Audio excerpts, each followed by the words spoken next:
Anton চেকভের the bed আমরা পড়ছি। গল্পটা প্রায় শেষের দিকে আছি। 3টে পার্ট পড়েছি, আজকের পার্ট 4 বা ফাইনাল পার্ট পড়বো। এটা ফ্যান্টাস্টিক গল্প। তার শেষটা আজকে পড়বো, কিভাবে এর গল্পের পরিণতিটা হচ্ছে, শেষটা কিভাবে হচ্ছে। দেখ, আমরা আগের দিন দেখেছিলাম যে এই 15 বছরের একেবারে শেষের দিকে এসে ব্যাংকার ভাবছেন যে এবারে 15 বছর তো শেষ হবে, তারপরে চুক্তি অনুযায়ী সেই লয়ার অর্থাৎ যে এই 15 বছর জেলের মধ্যে আছে, সে এবারে সেখান থেকে ফিরে আসবে এবং তার স্বাধীনতা আবার তিনি ফিরে পাবেন এবং তাকে 2 মিলিয়ন রুবেল অর্থাৎ 20 লক্ষ রুবেল আমাকে দিতে হতো তার, এবং সে সেই টাকাটা নিয়ে লাইফ এনজয় করবে, বিয়ে করবে, সংসার করবে। আর আমাকে হয়তো এই তার এনজয়মেন্টটা দেখতে হবে না, এটা হতে দেওয়া যাবে না, এটা আমি হতে দেব না, আমাকে একটা ব্যবস্থা করতে হবে। এবং তিনি বলছেন যে ব্যবস্থা মানে কি কি করতে হবে, তাকে মেরে ফেলতে হবে। এটা আমরা আগের দিন দেখেছি। আর মেরে ফেলার জন্য তিনি কি করলেন, তার ঘরের মধ্যে আস্তে আস্তে ঢোকার সিদ্ধান্ত নিলেন। এরপরে আমরা পড়ছি, দেখ, খুব সুন্দর একটা গল্প, এর পরিণতিটা আরো সুন্দর, বুঝতে পারবি শেষ পর্যন্ত শুনলে। At the table, a man, unlike ordinary people, was sitting motionless. তিনি যখন সেই ঘরের মধ্যে ঢুকলেন, ঢুকে দেখলেন যে একটা মানুষ একেবারে নিশ্চল, মোশনলেস, একবার স্থির হয়ে বসে আছে টেবিলে, আর 5টা সাধারণ মানুষের মতো নয়। He was a skeleton with a skin drawn tight over his bones. কি আছে? বলছি, দেখ, হি ওয়াজ আ স্কেলেটন মানে তিনি একটা কঙ্কালে পরিণত হয়েছেন, with the skin ড্রন tight over his bones, এবং তার হাড়ের উপরে যেন চামড়ার একটা চামড়া দিয়ে মোড়া আছে, এরকম শরীরটা হয়ে আছে। মানে তোরা একটা জিনিস বোঝ, দীর্ঘ 15 বছর তিনি সেই জেলের মধ্যে আছে। সে তার আমরা দেখেছি কখনো মানসিক উত্তেজনা, কখনো টেনশন, কখনো কাঁদছেন, এই বিভিন্ন রকমের অনুভূতিতে কেটেছে তার এই জীবন, 15 বছরের জীবন। সুতরাং এই মুহূর্তে একেবারে শেষের দিকে এসে তার একেবারে কঙ্কালের মতো শরীর হয়ে গেছে, আর শুধু হাড়ের উপরে চামড়ার একটা কভার দেখতে পাচ্ছেন, with long curl like a women's and a shaggy beard, এবং মেয়েদের মতো লম্বা কোঁচকানো দীর্ঘ চুল আর গাল ভর্তি দাড়িতে পরিণত হয়েছে। His face was yellow with an early tent in it, তার মুখটা ফ্যাকাশে হয়ে গেছে, হলদে টাইপের হয়ে গেছে। উইথ আর্লি টিন্ট, মাটির একটা আভা লেগে আছে বা গালে দাগ আছে ছোপ ছোপ। হিজ চিকস ওয়ার হলো, his back long and narrow, কি বলছে, তার চিক মানে গালটা বসে গেছে। His back long and narrow, তার পিঠটা পেছনটা খুব দীর্ঘ এবং ন্যারো মানে সরু হয়ে গেছে বা সংকীর্ণ। And the hand on which his shaggy head was propped was so thin and delicate that it was dreadful to look at it. বলছে কি, এবং তার সেই and the hand, তার হাতের উপরে কি আছে, on which his shaggy head, তার সেই মাথা ভর্তি যে বড় বড় চুল ওয়ালা যে মাথা, সেটা was propped was so thin, মানে সেই মাথাটা তার হাতের উপরে রাখা আছে এবং তার হাতটা ছিল এতটাই থিন অ্যান্ড ডেলিকেট, এতটা পাতলা, সরু এবং দুর্বল, that it was dreadful to look at it, যেটা দেখা যায় না, তার দিকে দেখতে ভয়ঙ্কর লাগে। His hair was already streaked with silver, তার মাথার চুলে ইতিমধ্যে পাক ধরেছে। Seeing his emaciated aged looking face, no one would have believed that he was only 40, এবং তার যে ক্ষীণ দুর্বল যে শরীর এবং এজড লুকিং ফেস মানে একজন দেখে একজন বয়স্ক বা বৃদ্ধা লোকের মতো মুখ, no one would have believe, কেউই বিশ্বাস করতে পারবে না, দ্যাট হি ওয়াজ অনলি 40, কেউই বিশ্বাস করতো না যে তার বয়স মাত্র 40 বছর। হি ওয়াজ অ্যাসলিপ, তিনি ঘুমাচ্ছিলেন। In front of his bowed head there lay on the table a sheet of paper on which there was something written in fine handwriting. বলছে কি, front of his board head, তার মাথা নিচু করা অবস্থায় তিনি শুয়েছিলেন এবং সেই মাথার সামনে there was lay on the table a sheet of paper, এবং সেই মাথার সামনে টেবিলের উপর একটা কাগজ পড়েছিল। There was something written in fine handwriting, এবং সেই কাগজে কিছু সুন্দর হাতে হস্তাক্ষরে সেই কিছু লেখা আছে সে কাগজে। বুঝতে পারছিস? তাহলে কি দেখলাম, যে মাথা নিচু করে, গালে হাত দিয়ে মাথা নিচু করে বসে আছে, এবং তার মাথার সামনে টেবিলের উপরে এক টুকরো কাগজ পড়ে আছে, কাগজে সুন্দর হস্তাক্ষরে কিছু লেখা আছে। সময় বুঝতে পারছিস তো? সুন্দর হস্তাক্ষরে কিছু লেখা আছে। হেলান দিয়ে ঘুমিয়ে পড়িস নি যেন, বইয়ের দিকে লক্ষ্য রাখ। দেখ, খুব সুন্দর একটা গল্প। এই সব না, বড্ড কথা বলি। সুন্দর গল্প, বুঝছিস তো? বা যে শুনবি ভালো করে বুঝতে পারবি। দেখ, সেই কাগজটা দেখে কি বলছে, দেখ। Poor creature thought the banker. Banker তার এই অবস্থাতে দেখে তাকে খুব হতভাগা মনে হচ্ছিল, সেই জন্য ব্যাংকার তাকে বলছে কি, আচ্ছা ঠিক আছে। Poor creature thought the banker. Banker সেই মানুষটিকে দেখে তিনি কি বললেন, দেখ, পুয়ার ক্রিয়েচার, হায় রে হতভাগা প্রাণী। মানে তাকে দেখে এই জন্য ভাবছেন যে তুই তো আশা করে আছিস, আমি দেখবো এর পরের লাইনে, এরপরে তুই এত টাকা পাবি, 20 লক্ষ রুবেল পাবি। হ্যাঁ, তুই এই ভাবনায় এখনো ভাবছিস, আর আমি কি ভাবনা নিয়ে এসেছি এখানে তুই তো জানিস না সেটা। এরকম একটা কিছু ভেবে বলছে, poor creature thought the banker. Banker বল, হায় রে অভাগা প্রাণী। He is asleep and most likely dreaming of the millions. এবং ব্যাংকার ভাবছেন যে তিনি ঘুমাচ্ছেন, এবং সম্ভবত তিনি এখন স্বপ্ন দেখছেন কিসের, অফ দ্য মিলিয়ন্স। সেই মিলিয়ন্স, সেই লক্ষ লক্ষ টাকার যে স্বপ্ন 15 বছর আগে যেটা চুক্তি হয়েছিল, সেই টাকার স্বপ্ন এখন তিনি দেখছেন ঘুমিয়ে। And I have only to take and I have only to take this half dead man. এবং আমাকে কি করতে হবে, শুধুমাত্র এই অর্ধমৃত মানুষকে নিতে হবে। মানে নিতে হবে মানে কি, শুধুমাত্র এই অর্ধমৃত মানুষকে প্রাণে মেরে ফেলতে হবে। মানে অর্ধেক তো মরে আছে, তার চেহারা দেখে বোঝা যাচ্ছে, শুধু মানে বাকি যে অর্ধেক বেঁচে আছে সেইটুকু আমাকে নিতে হবে। আমার শুধু এই সামান্য কাজ। Throw him on the bed. প্রথমে তাকে কি করতে হবে, বিছানাতে ছুঁড়ে ফেলতে হবে। Stifle him a little with the pillow. এবং স্টিফল মানে কি, শ্বাসরোধ করতে হবে তাকে। লিটল মানে হালকা একটু শ্বাসরোধ করলেই হবে, মানে সে তো একেবারে সুস্থ মানুষ নয়, অর্ধমিত। তাহলে হালকা একটু, মরা মানুষকে মারার আবার কি আছে, তাই না? তো সুতরাং বলছি যে হালকা একটু শ্বাসরোধ করতে হবে বালিশ দিয়ে। মানে বালিশ দিয়ে চেপে মারে কি হবে তোরা জানিস, ওই ক্রাইম পেট্রোল বা এরকম কিছু দেখলে বুঝতে পারবি যে বালিশ চাপা দিয়ে কিভাবে খুন করা হয়। এইভাবে তাকে মারতে হবে। And the most conscious expert, এবং সবচেয়ে সচেতন, সবচেয়ে ভালো এক্সপার্ট, অভিজ্ঞ মানুষ, would find no sign of a violent death. বলছে কি, সবচেয়ে ভালো মানুষ যারা এক্সপার্ট, তারাও যেন এই যে নৃশংস মৃত্যুর কোনো চিহ্ন না খুঁজে পায়। মানে এমন ভাবে মারতে হবে, এমন ভাবে মারবো আমি, কোনো মানুষ এই নৃশংস হত্যার কোনো চিহ্নই যেন খুঁজে না পায়। But let us first read but let us first read what he was written here, what he has written here। কিন্তু মেরে তো ফেলবো তাকে, তার আগে দেখা যাক এই কাগজে ভদ্রলোক কি লিখে রেখেছেন। তাহলে সেই জন্য প্রথমে কাগজটা তিনি যে চিঠি একটা লিখে রেখে গেছেন সেটা পড়ছে।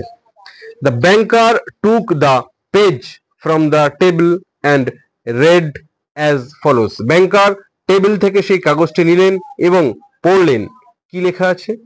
দেখ, পরের প্যারাতে দেখবো। খুব সুন্দর সুন্দর কিছু কথা সেই চিঠিতে লিখে আছে। মানুষের চরম অবস্থাতে যে যে অনুভূতিগুলো, যে ভাবনাগুলো তার মধ্যে আসতে পারে, সেইগুলো আমরা দেখবো এই চিঠির মধ্যে লেখা আছে। সে 15 বছর বন্দি দশা কাটিয়েছে, মানে একটা অন্য রকমের জীবন কাটিয়েছে, আমাদের মতো বা আর 5টা সাধারণ মানুষের মতো জীবন কাটায়নি। সে চরম কিছু মুহূর্তের সম্মুখীন হয়েছিল সেই 15 বছরে, এবং সেই অভিজ্ঞতা থেকে সে এই চিঠিটা লিখে গেছে। এটা ভালো করে শুনলে এখান থেকে অনেক কিছু শেখার আছে তার যে চিঠি থেকে। দেখ চিঠিতে কি বলছেন, ডাবল ইনভার্টেড কমার মধ্যে আছে, মানে ওটা চিঠিতে যেগুলো লিখেছেন সেগুলো আছে। ভালো করে শোন। Tomorrow at 12 o'clock I regain my freedom। বলছে আগামীকাল ঠিক 12টার সময় আমি আবার ফিরে পাবো আমার সেই স্বাধীনতা। কি স্বাধীনতা? and that right to associate with other men। অন্যান্য মানুষের সঙ্গে মেলামেশা, তাদের সঙ্গে চলাফেরা, কথাবার্তা করার যে অধিকার আমার আগে ছিল 15 বছর আগে, সেই অধিকার আমি আবার ফিরে পাবো। But before I leave this room, কিন্তু এই ঘর ত্যাগ করার আগে, অ্যান্ড সি দ্য সানশাইন, এবং সূর্যের আলো দেখার আগে, মানে আমি এখানে তো বন্দি ছিল, সূর্যের আলো দেখতে পাইনি, মানুষের সাথে কথা বলা হয়নি, সেই জন্য বলছি যে সূর্যের আলো দেখার আগে I think it necessary to say a few words to you, আমি মনে করি কিছু প্রয়োজনীয় কথা আমার আছে যেগুলো তোমাকে বলা উচিত, বা যেগুলো আপনাকে বলা উচিত। With a clear conscious I tell you, একেবারে সজ্ঞানে, মানে জ্ঞাত অবস্থায় আমি এটা লিখছি। অ্যাজ বিফোর গড, ঈশ্বরের সামনে যেভাবে আমরা কথা বলি, যেভাবে পবিত্রতার সঙ্গে একেবারে সত্য কথা বলি, ঠিক একইভাবে আমি সজ্ঞানে এই সত্য কথাগুলো জীবনের উপলব্ধি থেকে বলে যাচ্ছি। হু বিহোল্ডস মি, যিনি আমাদেরকে দেখেন, প্রতিনিয়ত দেখতে পান, মানে ঈশ্বরেরকে যদি কেউ বিশ্বাস করে, আমরা তাকে না দেখতে পেলে সে তো আমাদের দেখতে পাই সবসময়, আমাদের প্রতিটা অ্যাক্টিভিটিস তিনি দেখতে পান। সেই জন্য তার কথা ভেবে আমরা তো কখনো মিথ্যা কথা বা পাপ কাজ করতে পারি না। সেই জন্য বলছে যে ঈশ্বরের সামনে আমি যেভাবে কথা বলি, তিনি তো আমাকে দেখতে পাচ্ছেন, ঠিক একইভাবে আমি এই কথাগুলো বলছি। দ্যাট আই ডিসপাইজ ফ্রিডম, কি কথা? যে I despise freedom and life and wealth, বলছে আমি ঘৃণা করি ফ্রিডম, স্বাধীনতা, জীবন এবং হেলথ, স্বাস্থ্য, জীবনের এই জিনিসগুলো আমি ঘৃণা করি। And all that in your books is called the good things of the world, এবং যেগুলো আপনার বইয়ে পৃথিবীর উৎকৃষ্ট মানের বা সবচেয়ে ভালো জিনিস বলে যেগুলো আপনার বইয়ে ব্যাখ্যা করা আছে, সেই জিনিসগুলো আমি ঘৃণা করি।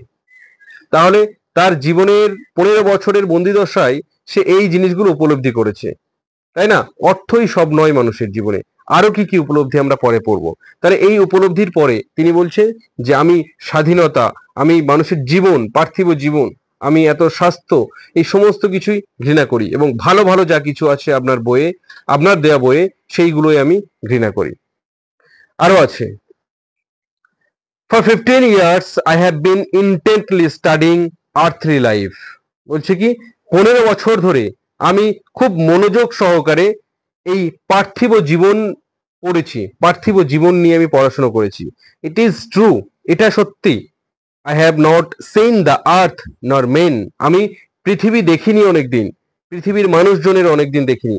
বাট ইন ইউর বুকস, কিন্তু আপনার দেওয়া সেই বইগুলোতে, I have drunk fragrant wine, আমি কি করেছি, সেই বইগুলোর মাধ্যমে আমি সুগন্ধি মদ পান করেছি।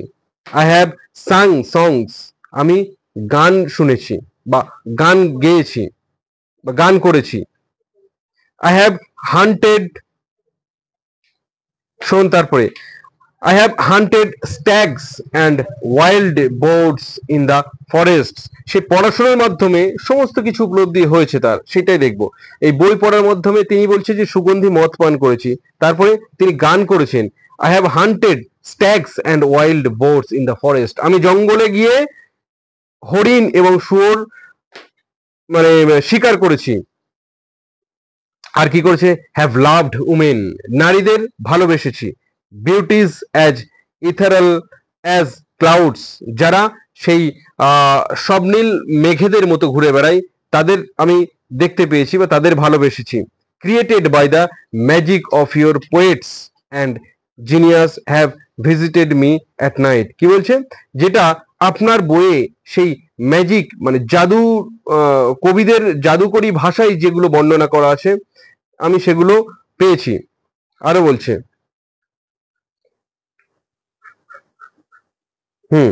সেগুলো আপনার ওই কবিদের ম্যাজিকে বা জাদুতে যেগুলো বর্ণনা করা আছে, আমি সেই নারীদের ভালোবেসেছি। আরো বলছে, and genius have visited me at night, এবং সেই তারা আমার সঙ্গে দেখা করেছে রাত্রেবেলা, সেই মহিলারা বা সেই নারীরা আমার সঙ্গে রাত্রে দেখা করেছে। And have whispered in my ears wonderful tales, এবং আমার কানে ফিস ফিস করে সুন্দর সুন্দর গল্প বলে গেছে। That have said my brain in a well, যেটা আমার মাথাটাকে ঘুরিয়ে দিয়েছে, মানে যেটা আমার মাথাকে অন্যরকম করে দিয়েছে, বিভ্রান্তিকর করে দিয়েছে যে গল্পগুলো। In your books I have climbed to the peaks of the Elburz and Mont Blanc. বলছে আপনার এই গল্পের মধ্যে দিয়ে আমি কি করেছি, আমি পাহাড় আরোহণ করেছি, পর্বত আরোহণ করেছি। কোন পর্বত? এলবার্জ অ্যান্ড মাউন্ট ব্লাঙ্ক, সেই রাশিয়ান পাহাড় বা পর্বত এগুলো, সেখানে আমি এই পর্বতের চূড়াতে আমি আরোহণ করেছি আপনার এই গল্পের মাধ্যমে, বইগুলোর মাধ্যমে। And from there I have seen the sunrise, এবং সেই পর্বতের চূড়া থেকে আমি কি দেখেছি? সূর্যোদয় দেখেছি। And have watched it at evening flood the sky, আমি সন্ধ্যাবেলাও দেখেছি সেখানে কিভাবে সেই সূর্যের আলো, দেখ এরপরে আছে the ocean the mountain top with gold and crimson, সূর্যের সেই সন্ধ্যাবেলার যে সোনালী এবং গাঢ় লাল রঙের আলো এই সমস্ত কিছুকে ভরিয়ে দিয়েছে। এই ওশান বা মাউন্টেন এই সমস্ত কিছুকে কিভাবে ভরিয়ে দিয়েছে, এই সবগুলো আমি দেখেছি পর্বতের চূড়া থেকে। I have watched from there the lightning flashing over the head and cleaving the storm clouds, বলছে আমি বিভিন্ন সেই মেঘগুলোকে আমি আমার মাথার উপরে ভাসতে দেখেছি এবং তাদের ফ্লাশিং দেখেছি, মানে বিদ্যুৎ চমকাতে আমি দেখেছি। I have scene green forests, আমি আরো কি কি দেখেছি এবং কি কি কিভাবে দেখেছি এগুলো সব তার সেই বইয়ের মাধ্যমে দেখেছে। যে বইগুলো তিনি এতদিন ধরে পড়েছেন সেই বইয়ের গুলোর মধ্যে তিনি ঢুকেছিলেন এবং সেই পড়ার মাধ্যমে তিনি এই সমস্ত কিছু দেখেছেন। কি দেখেছেন আরো? আই হ্যাভ সিন, আমি দেখেছি গ্রিন ফরেস্টস, সবুজ বন বা জঙ্গল দেখেছি। ফিল্ডস, মাঠ দেখেছি। রিভার্স, লেকস, টাউনস, নদী, লেক বা হ্রদ, এবং টাউনস, শহর, এই সব কিছুই আমি দেখেছি, সবকিছুই আমি উপভোগ করেছি। I have heard the singing of the sirens, আমি সাইরেনের শব্দ শুনেছি। And the strains of the shepherds pipes, এবং সেই মেষ পালকের বাঁশির শব্দ শুনেছি। মেষ পালক যারা মোষ চড়াই বা রাখাল, তাদের বাঁশির আওয়াজ, সেগুলো আমি শুনেছি। I have touched the wings of comely devils who flew down to converse with me of God. আমি আরো কি দেখেছি? আমি টাচ করেছি। উইংস মানে কি? ডানা। আমি সেই ডানাগুলোকে স্পর্শ করেছি। কাদের ডানা? অফ কামলি ডেভিলস, সেই শয়তানদের ডানাগুলো আমি স্পর্শ করেছি। Who flew down to converse converse with me of God, যারা আমার সাথে ঈশ্বরের কথা বলেছে, সেই শয়তানের ডানা আমি স্পর্শ করেছি। ইন ইয়োর বুকস, আপনার এই বইগুলোতে, I have flung myself into the bottomless pit, আমি একেবারে এর শেষ পর্যন্ত, গল্পের শেষ পর্যন্তই আমি প্রবেশ করেছি। পারফর্মড মিরাকেল, এবং মানে খুব একটা অলৌকিক ভাবে কাজ করেছি। আর কি করেছি? স্লেইন, নিহত করেছি, হত্যা করেছি। বার্নড টাউনস, শহরগুলোকে পুড়িয়ে ফেলেছি। প্রিজড, প্রচার করেছি। নিউ রিলিজিয়নস, নতুন ধর্ম প্রচার করেছি। কনকার্ড হোল কিংডম, এবং পুরো রাজ্য আমি জয় করে ফেলেছি। মানে এই গল্প পড়ার মাধ্যমে যে এত তৃপ্তি পাওয়া যায়, এত উপলব্ধি হয়, সেটা আমরা এই গল্পের মধ্যে দেখতে পাচ্ছি। তাহলে সে 15 বছর ধরে এত বই পড়েছে, এত উপলব্ধি করেছে, এত অভিজ্ঞতা হয়েছে, তার মাধ্যমে তিনি কি বলছেন? যে আমি এই সমস্ত এত কিছু করেছি, তাই না? পড়ার মাধ্যমে সমস্ত কিছু জয় করে ফেলেছি যেন তিনি। আরো আছে, your books have given me wisdom, মানে এত পড়েছে যে তাকে সে নিজেই বলছেন যে আমি এখন সবচেয়ে জ্ঞানী মানুষ, আমি এতটা জেনে গেছি, শিখে গেছি যে আমি এখন সবচেয়ে জ্ঞানী মানুষ। সেই জন্য বলছেন your books have given me wisdom, আপনার এই বইগুলো আমাকে অনেক জ্ঞান দিয়েছে, অনেক শিক্ষা দিয়েছে। All that the unresting thought of man, মানুষের এই অবিরাম অনবরত চিন্তা ভাবনা, has created in the age of compressed into a small compass in my brain, হ্যাঁ, এই বিশাল চিন্তাধারাকে সংকুচিত করে, ছোট করে আমার মাথার মধ্যে একটা ছোট বিন্দু হিসেবে প্রবেশ করেছে। I know that I am wiser than all of you, আমি এখন জানি বা আমি বিশ্বাস করি যে আমি এখন আপনাদের সবার থেকে জ্ঞানী মানুষ, সবার থেকে আমি বেশি জানি, মানে নিজের প্রতি সেই কনফিডেন্সটা তার আছে যে আমি এত পড়েছি, এত জেনে গেছি, যে মনে হচ্ছে সবার থেকে তিনি এখন বেশি জানেন বা বেশি জ্ঞানী। দেখ ভালো করে শোন, এরপরে আরো ইম্পর্টেন্ট প্যারা এটা। অ্যান্ড আই ডেসপাইজ ইয়োর বুকস, এবং আমি এই আপনার বইগুলোকে ঘৃণা করি। আই ডেসপাইজ উইজডম, আমি এই জ্ঞানগুলোকে ঘৃণা করি, জ্ঞানকে ঘৃণা করি। And the blazing of the world, এই পৃথিবীর, এই বিশ্বের যে আশীর্বাদ, এই সব কিছুই আমি ঘৃণা করি। ইট ইজ অল ওর্থলেস, এই সবগুলোই হচ্ছে ওর্থলেস মানে মূল্যহীন, ফ্লিটিং, দুর্বল, ইলিউসরি মানে কল্পনাপ্রসূত, অ্যান্ড ডিসেপটিভ, ডিসেপটিভ মানে প্রতারক বা বিভ্রান্তিকর, লাইকা মিরেজ, মিরেজ মানে হচ্ছে মরুভূমির মরীচিকা। তাহলে কি বলছে যে আমি এগুলো ঘৃণা করি কেন?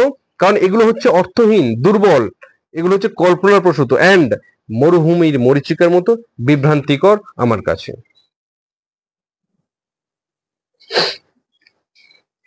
তারপরে ধরুন, you may be proud, wise and fine, but death will weep you off the face of the earth as though you were no more than mice burrowing under the floor. বলছে কি, আপনি হতে পারেন গর্বিত, ওয়াইজ মানে জ্ঞানী, and fine খুব সুন্দর, আপনি যাই হন না কেন, যত গর্বিত হন, যত ভালোই হন না কেন, but death will weep you off, কিন্তু মৃত্যু আপনার এই সমস্ত কিছু, সমস্ত গর্ব অহংকার, সমস্ত অর্থ সম্পদ যা কিছু আছে সবগুলোকে মুছে ফেলবে, শেষ করে দেবে। অ্যাজ দো, ঠিক যেমন ইউ ওয়ার কি আছে, no more than mice burrowing under the floor, মাটির নিচে থাকা ইঁদুর সে যেমন সবকিছু শেষ হয়ে যায়, তার সমস্ত কিছু ধ্বংস হয়ে যায়, ঠিক একইভাবে আপনার যাই থাকুক না কেন, মৃত্যুর সাথে সাথে আপনার সমস্ত কিছু শেষ হয়ে যাবে। অ্যান্ড ইয়োর প্রসপারিটি, শোন, অ্যান্ড ইয়োর, এখানেই তো, অ্যান্ড ইয়োর পোস্টারিটি মানে এবং আপনার সেই উত্তরসূরি যারা আছে, বংশধর যারা আছে, your history, your immortal genius, হ্যাঁ, your history, your immortal geniuses will burn or freeze together with the earthly globe। বলছে কি, আপনার সেই পূর্বপুরুষ বা আপনার উত্তরসূরি যারা, তারা আপনার সেই ইতিহাস, বেঁচে থাকার ইতিহাস, আপনার যে ইমর্টাল জিনিয়াসেস, আপনার যে অমর যে অমর অমর যে জ্ঞান বা উপলব্ধি, এই সমস্তগুলো পৃথিবী শেষ হওয়ার সাথে সাথে হয় সেগুলোকে কি করবে, পুড়িয়ে ফেলবে, অথবা সেগুলোকে জমিয়ে রাখবে, মানে জমে যাবে। দেখ, you have lost your reason and taken the wrong path, আপনি জীবনে বেঁচে থাকার উদ্দেশ্য হারিয়েছেন এবং একটা ভুল পথ বেছে নিয়েছেন বেঁচে থাকার। You have taken lies for truth, আপনি মিথ্যাকে সত্য মনে করছেন, অ্যান্ড হিডিয়াসনেস ফর বিউটি, এবং নৃশংসতাকে আপনি সুন্দর মনে করেছেন। হিডিয়াসনেস মানে নৃশংসতাকে, নৃশংসতা, তাহলে এই হিডিয়াসনেস মানে নৃশংসতা, তাহলে এই নৃশংসতাকে আপনি সুন্দর মনে করছেন, বিউটি মনে করছেন। ইউ উড মার্ভেল, বলছে আপনি বিস্মিত হবেন, আপনি অবাক হবেন, ইফ যদি কি হয়, দেখ, owing to strange even of some shorts, frogs and lizards suddenly grew on apple and orange trees instead of fruits। বলছে কি, যদি অরেঞ্জ মানে এবং অ্যাপেল গাছে যদি লিজার্ড বা ফ্রগস মানে ব্যাং বা এই ধরনের, লিজার্ড মানে এক রকমের প্রাণী, এরাই যদি বেড়ে ওঠে, মানে আপেল গাছে, লেবু গাছে তো আপেল লেবু হওয়ার কথা, বলছে আপেল লেবু গাছে যদি ফল না হয়, যদি এইসব প্রাণীরা সেই গাছে বেড়ে ওঠে, তাহলে আপনি অবাক হবেন না? তাহলে নিশ্চয়ই আপনি অবাক হবেন। আরে বলছে, or if roses began to smell like a sweating horse's, যদি গোলাপের গন্ধ যদি হয়, ঘোড়া মানে ঘোড়ার ঘামের মতো দুর্গন্ধ বেরোয় গোলাপের গায়ে থেকে, মানে সরি, গোলাপ ফুল থেকে যদি ঘোড়ার ঘামের মতো দুর্গন্ধ বার হয়, তাহলে আপনি তো নিশ্চয়ই অবাক হবেন। So I marvel at you who exchange heaven for earth, সুতরাং আমি অবাক হই অ্যাট ইউ আপনার প্রতি, who exchange heaven for earth, যে কিনা এই পৃথিবীটা বিনিময়ে স্বর্গ খুঁজে বেড়ান, মানে স্বর্গ চান এই পৃথিবীর বিনিময়ে।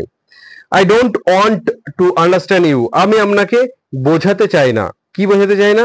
Two prove to you in action how I despise all that you live by. বলছে কি, আপনি এই পৃথিবীর যে জিনিসগুলো নিয়ে বেঁচে থাকেন, যেগুলো আপনি সবচেয়ে মূল্যবান মনে করেন, সেইগুলোকে আমি ঘৃণা করি, এটা আমি আপনাকে বোঝাতে চাই না, এটা আমি আপনাকে বোঝাতে চাই না। আই রিনাউন্স, আমি অস্বীকার করি, রিনাউন্স মানে অস্বীকার করি, মানে যেগুলো আমি আমি অস্বীকার করি। দ্য 2 মিলিয়নস অফ, ভালো করে শোন, এখানে গল্পের আসল মজাটা আছে, শুনবি তো, তোরা কথা বলে যাচ্ছিস কেন? তাহলে কি বলছে, যে আপনি পৃথিবীর সবচেয়ে মূল্যবান যে জিনিসগুলো মনে করেন, সেই জিনিসগুলো আমি অস্বীকার করি, বা সেই জিনিসগুলো আমি ঘৃণা করি।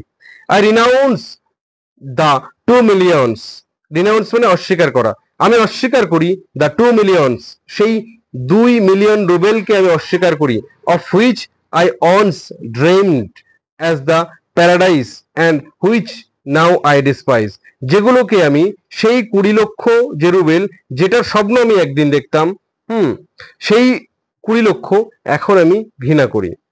To deprive myself of the right to the money, I shall go out from here 5 hours before the time fixed, and so the so break the compact. কি বলছে, খুব ইম্পর্টেন্ট লাইন এটা। বলছে দেখ, বলছে আমি এখন সেই 20 লক্ষ রুবেল সেটাকে ঘৃণা করি, যেটার আমি একটা সময় হয়তো স্বপ্ন দেখতাম। আরো বলছে to deprive myself of the right, বলছে সেই অধিকার থেকে, সেই টাকা পাওয়ার। শোন, তোরা গল্প করে যাচ্ছিস না, হাসছিস, বইয়ের দিকে তাকা, বইয়ের দিকে তাকা। টাকা পাওয়ার, সেই 20 লক্ষ রুবেল পাওয়ার যে অধিকার, সেটা থেকে বঞ্চিত করার জন্য আমি কি করব? I shall go out from here 5 hours before, আমি এই মুক্তি থেকে 5 ঘন্টা আগে বেরিয়ে যাব। সরি, আমি এই বন্দি থেকে 5 ঘন্টা আগে বেরিয়ে যাব, সেই ফিক্সড বা নির্ধারিত সময়ের আগে, 5 ঘন্টা আগে। And so break the compact, এবং কি করব আমি? 5 ঘন্টা আগে বেরিয়ে আমাদের যে চুক্তি ছিল, সেই চুক্তি ভঙ্গ করব। চুক্তি ভঙ্গ করলে কি হবে? সে টাকা পাবে না, আর সে টাকা তো চায় না। আর তাই 15 বছরের এত অধ্যয়ন এটা তাকে শিখিয়েছে যে এই টাকা, এই পার্থিব বস্তুর তার আর কোনো মূল্য নেই তার কাছে। সুতরাং সে চাচ্ছে কি, যে আমি 5 ঘন্টা আগে, নির্ধারিত সময়ের 5 ঘন্টা আগে চুক্তি ভঙ্গ করে আমি বেরিয়ে যাব, সেই টাকা পাওয়ার অধিকার থেকে বঞ্চিত হওয়ার জন্য, নিজেকে বঞ্চিত করার জন্য। তারপরে when the banker had read this, he laid the page on the table, kissed the strange man on the head, and went out of the lodge weeping. কি হলো? সে এই চিঠিটা পড়ে আনন্দিত হবে না দুঃখ পাবে বলতো? কেন দুঃখিত হবে? আনন্দিত হবে, অবশ্যই আনন্দিত হবে, কারণ তার টাকা দিতে হচ্ছে না। এত সুন্দর একটা সুখবর, যে কারণে সে মারতে গেছিল, না মেরেই যদি সেইটা হয়ে যায়, তাহলে এর থেকে আনন্দের কিছু আছে নাকি? সুতরাং এরপরে তার অনুভূতিটা দেখ, তারপরে তার রিয়াকশনটা দেখ।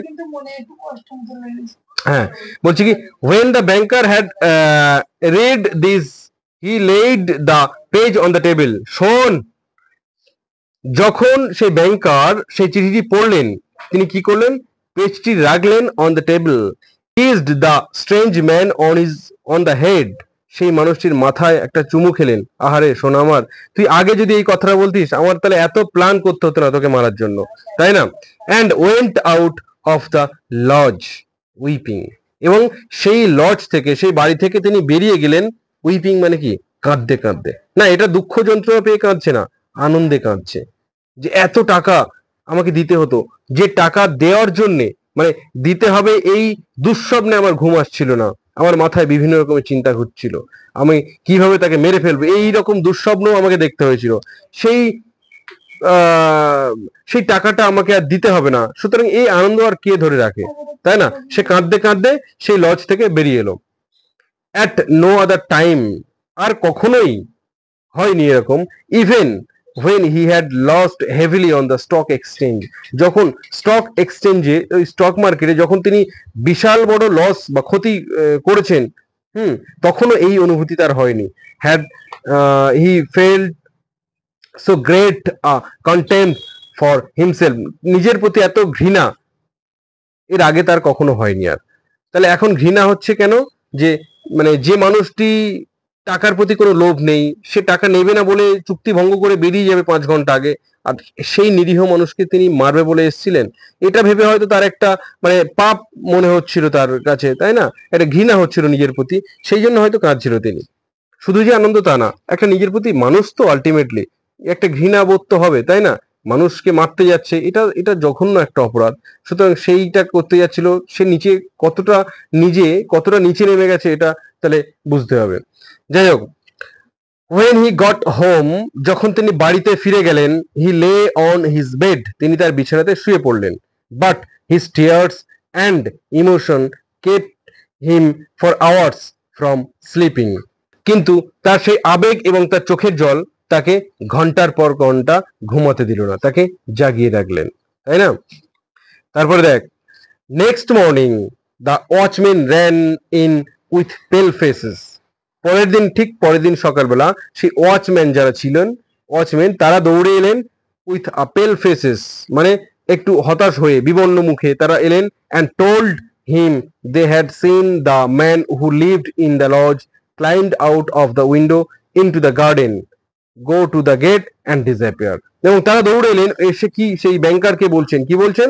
যে সেই মানুষটি যে কিনা এই লজে বাস করতো এতদিন ধরে, সে করলো জানলা দিয়ে বেরিয়ে বাগানে গেল প্রথমে, তারপরে গো টু দ্য গেট, তারপরে গেটের দিকে গেল। তারা তখন দেখছিল, কিভাবে পালায় দেখছিল হয়তো এটা, প্রথমে জানালা দিয়ে টপকে জানালা উপর দিয়ে বেরিয়ে বাগানে এলো, তারপরে বাগান থেকে গেটের দিকে আস্তে আস্তে গেল, তারপরে সেখানে গিয়ে ডিসঅ্যাপিয়ার হয়ে গেল। ডিসঅ্যাপিয়ার মানে কি?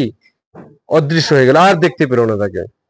The banker went at once, banker সঙ্গে সঙ্গে দৌড়ে এলেন সেখানে, উইথ দ্য সার্ভেন্টস, তার সেই লোকজনকে নিয়ে, টু দ্য লজ, সেই লজে মানে যেখানে তিনি থাকতেন সেখানে তিনি দৌড়ে এলেন, and made sure of the flight of his prisoner, এবং তার যে প্রিজনার মানে বন্দী যিনি, তার যে পলায়ন, তিনি যে পালিয়েছেন এটা নিশ্চিত করার জন্য দৌড়ে এলেন। টু অ্যাভয়েড অ্যারাউজিং আননেসেসারি টক, মানে আর অপ্রয়োজনীয় বিভিন্ন প্রশ্ন, বিভিন্ন কথাবার্তা ওঠার আগে বা ওঠাটাকে অ্যাভয়েড করতে, এড়িয়ে যেতে, he took from the table the writing in which the millions were renounced, বলছে কি সে প্রথমে এসে কি করলেন, সে টেবিলে সেই কাগজটি নিলেন। কোন কাগজটি? আগের দিন রাত্রে যে কাগজটিতে তিনি পড়ে গেলেন, যে কাগজটি একটা চিঠির আকারে লেখা ছিল, সেটা তিনি নিলেন, যেখানে লেখা ছিল কি মিলিয়নস ওয়ার রিনাউন্সড, সেই লক্ষ লক্ষ টাকা না নেওয়ার কথা, তাই না?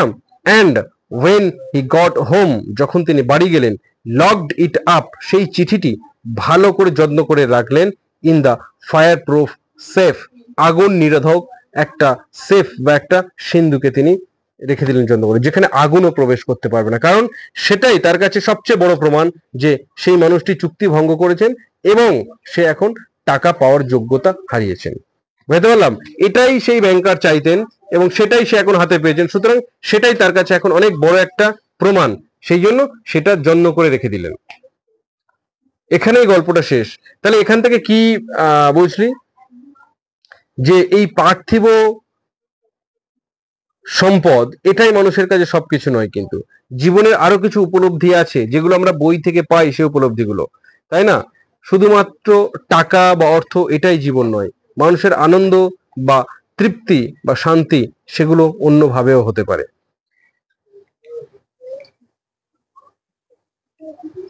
যাই হোক, একটা অসাধারণ গল্প পড়লাম আমরা, এখানেই শেষ এই গল্পটি। এখান থেকে আমরা এবারে এর যে শর্ট প্রশ্নগুলো আছে বা কিছু গ্রামার আছে যেগুলো আমরা করবো এখান থেকে।